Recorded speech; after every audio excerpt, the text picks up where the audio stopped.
Sentinel 1.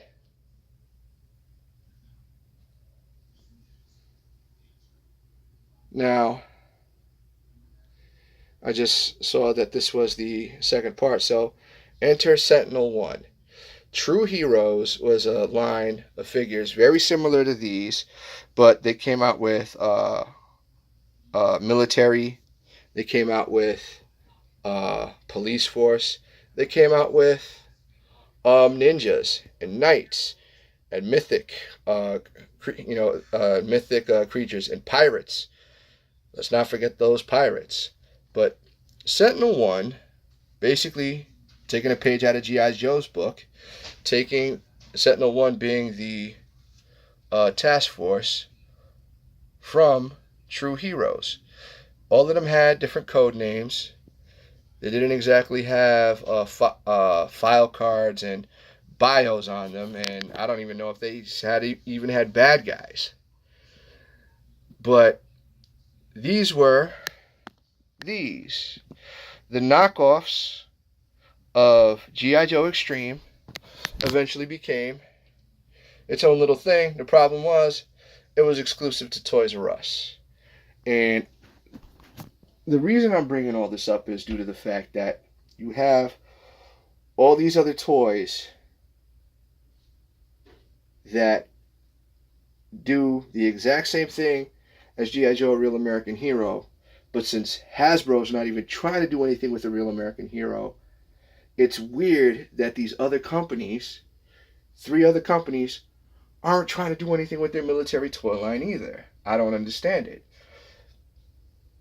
Sentinel 1, you had a great concept. They have a flash animation, but these were sold exclusively to Toys R Us. Whereas Toys R Us now, it's coming back as Jeffrey's Toy Box, which is a cop out. And you got, Leonard, who the Devils do when they used to do the G.I. Joe comics, decided to drop the license for G.I. Joe and pick up for the Corps, and that was stupid.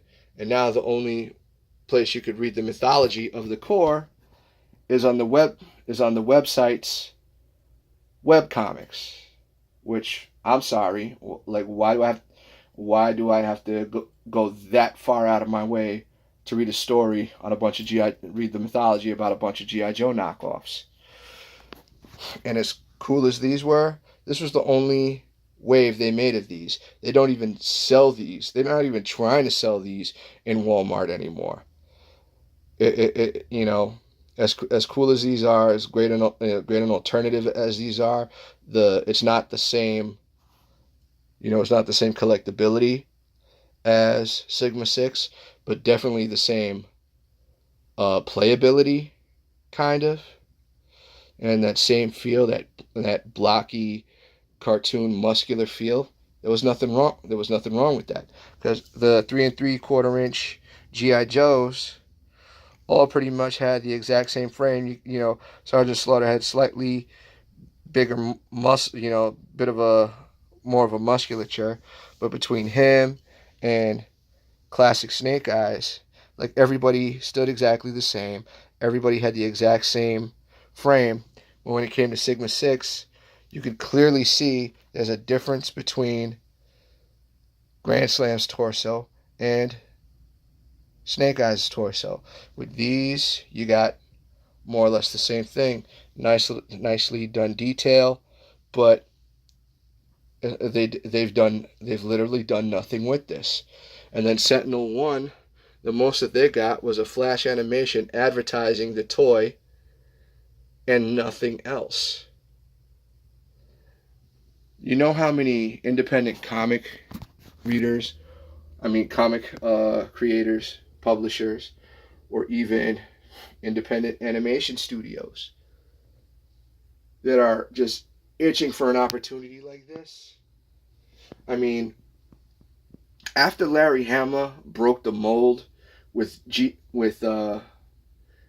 Joe, a Real American Hero, I'm pretty sure Marvel didn't think that comic book was going to do too well, because they're like, oh yeah, Larry Hama was the clear choice, and Larry Hama was like, nobody wanted to do it, and I was the last person, and they pretty much just, I didn't have a choice but to do it.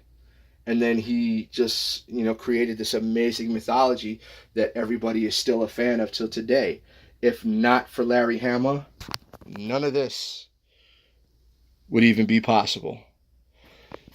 But after G.I. Joe, I understand that Hasbro's not doing G.I. Joe, a Real American Hero anymore. It's not trying to push G.I. Joe, a Real American Hero anymore. They didn't do a good enough job of advertising for G.I. Joe Renegades, which was a great cartoon, and like especially for the toy line. And then of course both movies sucked. But then you got these.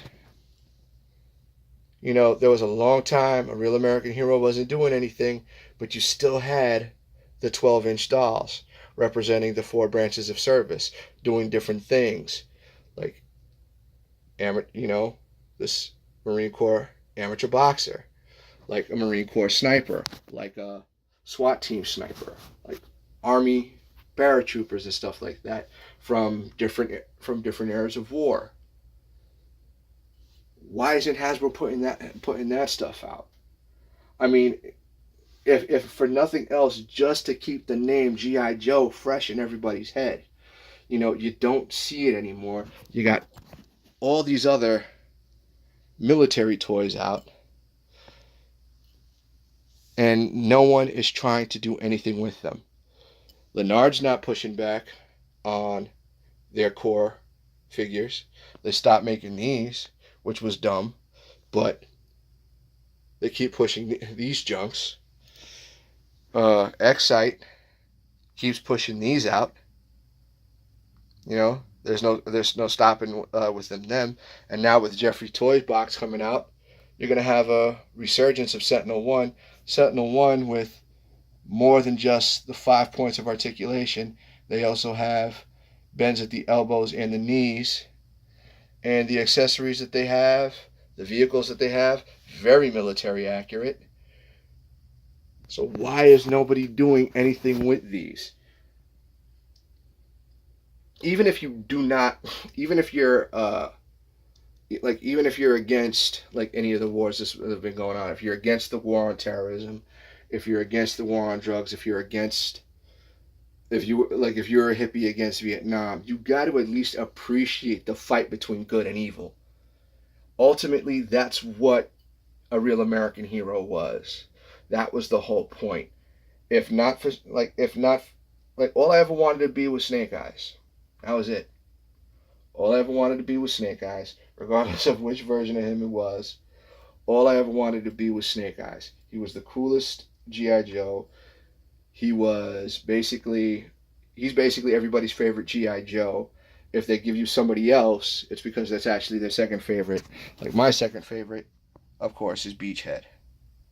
Love Beachhead. Love Snake Eyes. Love Beachhead. And I became a martial artist. I joined the military. I was an instructor. I competed in Brazilian Jiu-Jitsu and mixed martial arts. So a lot of the stuff is certain things that G.I. Joe, a Real American Hero, has taught me. And because of my connection to, combat veterans and just, actual combat in general, and being the toy geek that I am, and wanting to pass this on to my children and my niece and my nephews. My niece Leandra loves the classic G.I. Joe cartoons right now. This is what I do. And it's getting tough to be able to do it because, unfortunately, nobody's trying to push this, and it's a shame. I'm not trying to push patriotism. I'm not trying to push pro-war. I'm trying to push, just like I said, the fight of good versus evil. The concept that even brought G.I. Joe back from the dead in 1981 when they initially decided to bring back G.I. Joe as a Real American Hero was the fact that this was going to be something completely different than what everybody else was used to. At the time, it was Star Wars. It was all about Star Wars and the 5 points of articulation that they had there. this new G.I. Joe, it was going to be focused on teamwork and heroism and no special powers, just pure iron will and grit to just get the job done at any cost because people's lives depend on it. That's what G.I. Joe was. That's what I learned from it. That's what so many people have learned from it. That's what the spirit of these toys is about. And the fact that it's slowly but surely dying just breaks my heart. It truly does. I want to be able to pass this on to my kids. I want to be able to pass this on to my niece and nephews. But I can't do it unless these companies start doing something with it. I'm done talking. You guys have a good night.